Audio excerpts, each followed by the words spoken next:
Hello, আসসালামু আলাইকুম। সবাই কেমন আছেন? আশা করছি সবাই ভালো আছেন। আজকে আমি রান্না করব কচুর ছড়া দিয়ে ঝাটকা মাছ।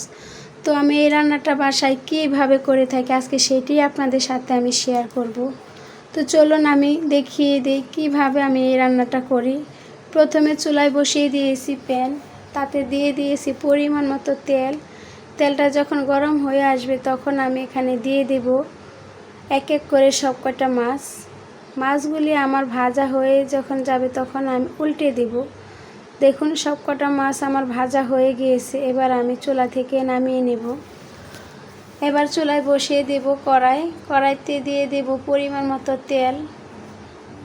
তেলটা গরম হয়ে আসলে দিয়ে দেব পেঁয়াজ এবং কাঁচামরিচ কুচি। এইগুলি আমি একটু ভালোভাবে নাড়াচাড়া দিয়ে দিচ্ছি। যখন পেঁয়াজগুলি আমার একটু লাল হয়ে যাবে তখন আমি এখানে দিয়ে দেব সামান্য পানি দেওয়ার পর দিয়ে দেব 1 চা চামচ হলুদের গুঁড়া, মরিচের গুঁড়া দিয়ে দেব 2 চা চামচ, স্বাদ মতো দিয়ে দেব লবণ। এইগুলি দিয়ে আমি একটু নাড়াচাড়া দিয়ে দেব। দেখুন যখন বলক চলে আসবে তখন আমি এখানে দিয়ে দেব আগে থেকে ভাপ দেওয়া কচুর ছড়াগুলো আমি সুবিধার জন্য আগেই ভাপ দিয়ে নিয়েছিলাম। একটু লবণ একটু হলুদ দিয়ে আমি এটাকে ভাপ দিয়ে দিয়েছিলাম। দেখুন এবার আমি একটি ঢাকনা দিয়ে ঢেকে দেব কিছুক্ষণ পর ঢাকনা খুলে দেব। দেখুন এবার আমি এগুলিকে একটু নাড়াচাড়া দিয়ে দেব।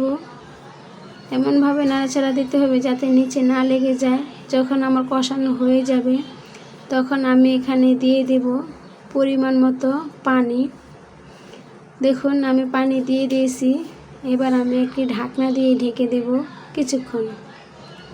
কিছুক্ষণ পর আমি ঢাকনা খুলে দেব।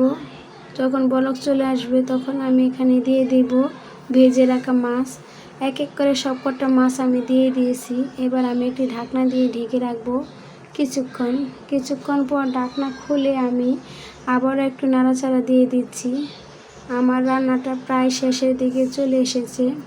এবার আমি একটু ঢাকনা দিয়ে রাখবো এবং চুলার জালটা আমি অফ করে দেব।